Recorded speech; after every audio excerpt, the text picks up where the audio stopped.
Hi, this is Emma Grubb, and this is my manifesto for Anthropology 102.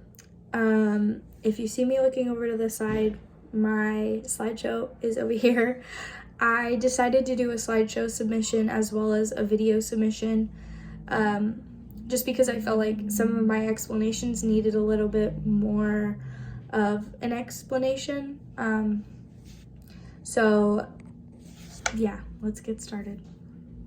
So my slideshow is titled My Trip, Anthropology 101. My main focus for my presentation is the Anthropologist Toolkit. This was something that we learned the first day or first lesson in this class, and it was something that stuck with me throughout the whole semester. I think the toolkit is a big part of life, and I also think it is something that many people are missing. If we started to focus more on our communication with others and how our empathy portrays to others, as well as our thoughtfulness and how we think about things, I feel like as a society we could grow into something greater. And so yeah, my thesis is if we all tried to have an anthropologist toolkit, the world may be a little better off. I then go into explaining the anthropologist toolkit.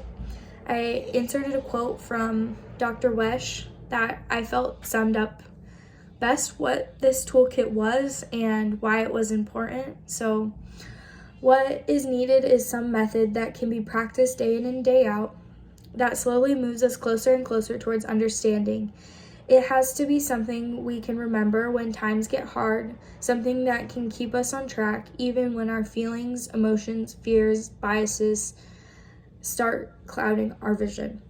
I think that it's important to note that our fears and emotions are important, equally as important as anyone else's, but when we want to have a better understanding of the world and when we start looking at things outside of ourselves, I think it's important to be able to look at them without emotion, be able to look at them, I don't want to say without emotion, but look at them in terms of no judgment, look at them from the view of communication and thoughtfulness and empathy and how they all work together to create a bigger view instead of a single view.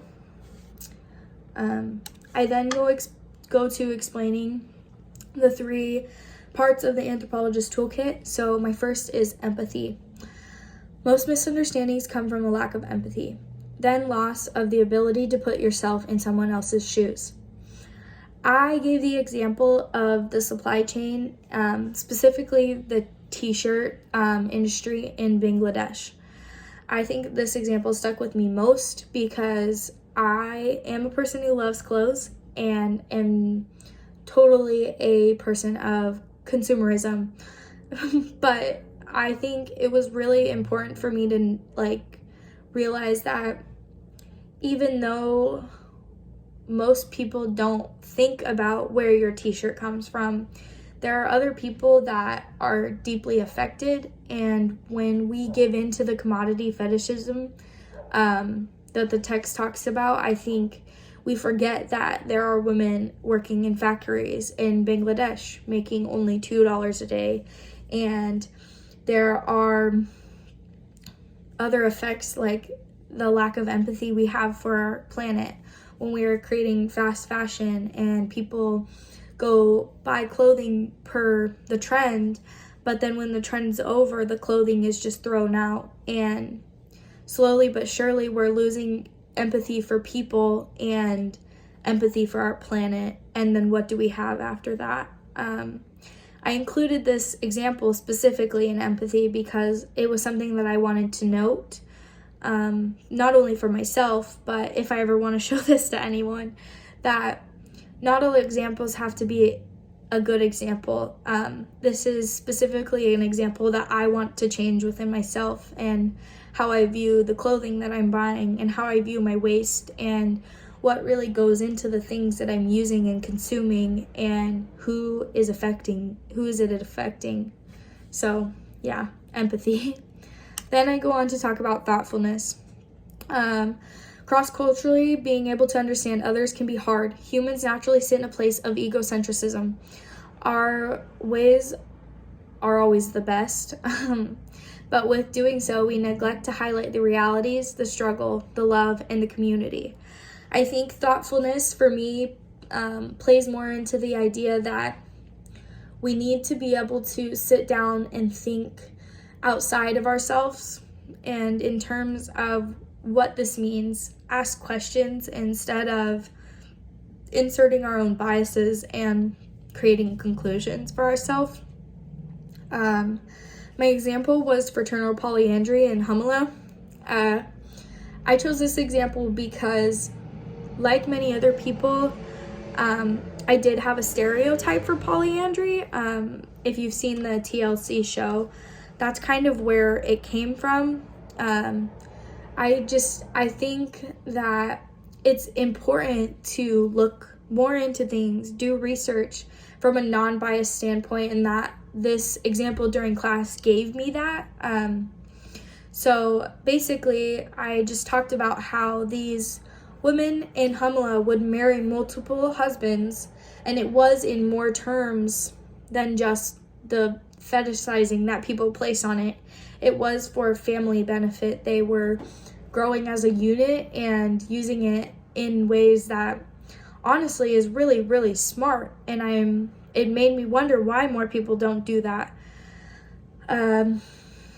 So yeah, that kind of was my example. So next I talk about communication. I use the example of the danger of a single story. I thought it was also important to note, as we begin to open up once closed discussions, we begin to open up to endless possibilities. I think that the danger of the single story opened up many possibilities for people. When I learned about this, I didn't know that the danger of a single story was a thing, and it was a thing that I was doing. But hearing someone actually communicate about it and let me learn about the danger of a single story, it does open more possibilities. It opens more possibilities for the people that you stereotype. It opens more possibilities for yourself. It allows you not to give yourself a single story. So I specifically wanted to know about when she talks about the domestic help that they would have in their house. And they had just hired a new houseboy, Fide, who her mom had referred to as poor and less than, because he was from more of a rural community. But in reality, they didn't know his situation at all. When they went and visited Fide's family, and the Chimanda saw his basket that his brother had made and was completely baffled by the idea that someone who was categorized as poor could have anything so beautiful or make anything so beautiful. And I just thought it was really eye-opening, that for her, the dangers of like a single story of poverty, and how there's a lack of communication, and a lack of understanding that comes with that communication. I think when we look in terms of the middle class and poverty, or the top 1% in poverty, the communication line is drawn and not crossed. And I think that if we did cross it more, we could understand each other and work together and use thoughtfulness and empathy and communication as well. So I then like to note the power of joining a dance. I wanted to insert this into my slideshow presentation because I think that when we look in terms of the Anthropologist Toolkit, it is important to join the dance, if that makes sense. I brought in my own example on this one too. I played soccer for about 8 years, and I always remembered my coach telling me and my teammates one thing: before every game and before every practice, we were told to buy in. And we not only were told to buy into ourselves, but we were told to buy into each other and told to buy into our skills and buy into what we knew.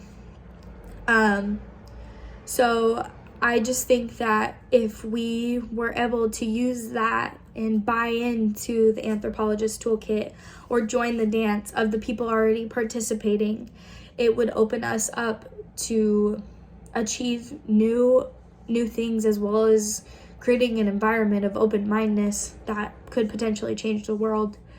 My other example of how it changed the world was when Gandhi saw racism in South Africa towards Indian people. Without people joining his dance and joining his movement, Gandhi wouldn't have been recognized by masses of people. And who's to say if the racism would have stopped? It was because he had people backing him against power. That, in other words, without the people, he wouldn't have been able to do anything. So I think it's just really important when we look at the Anthropologist Toolkit to buy in, to join the dance, and really look at it holistically in terms of what can we do to be better and how can we use this toolkit. Not only does this toolkit work best when us as humans all work together, but it also works best when all three words are together, when we start to use communication and empathy and thoughtfulness all in one. The example I took was from one of my worksheets. The Nekaliman village, I think was what it was.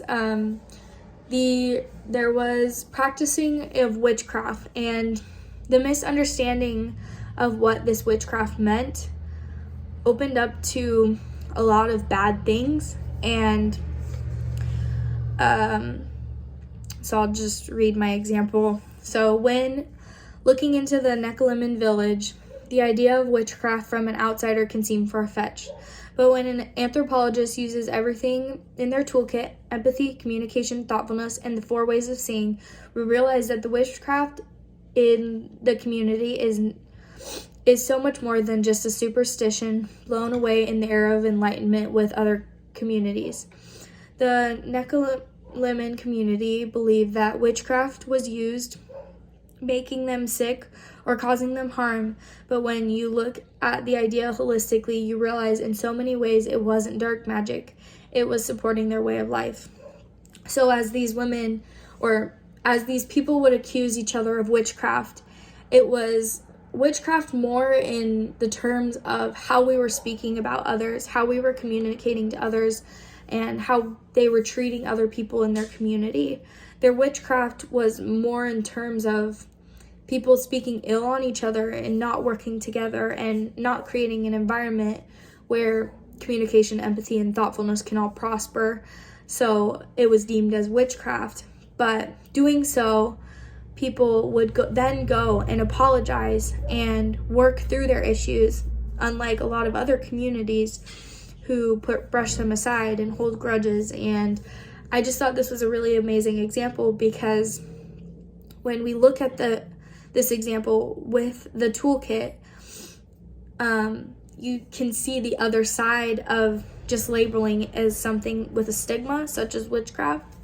And I just think it's really awesome how this example enlightens the toolkit and shows how easy it is to be able to see something so amazing that you wouldn't have if you didn't see a bigger picture. So then my last slide is the anthropology, the art of being human. People are not perfect by any means, but with more empathy and thoughtfulness and communication, we can start thinking like anthropologists. To conclude my presentation, I think that the Anthropologist Toolkit sums up greatly what we learned this whole semester. I think if we want to start making a change, if I want to start making a change, I need to start viewing life from these three things. Start thinking about how I can ask more questions to be thoughtful, how I can be more empathetic and listen and understand people's stories before making preconceived judgments, and as well as how I can communicate, how I can share my wealth of knowledge that I've gained from not only this class but will gain in future years. I really appreciated this class and I learned a lot, so I hope you enjoyed my presentation. Please leave comments. I really like to hear what you have to say. Thank you.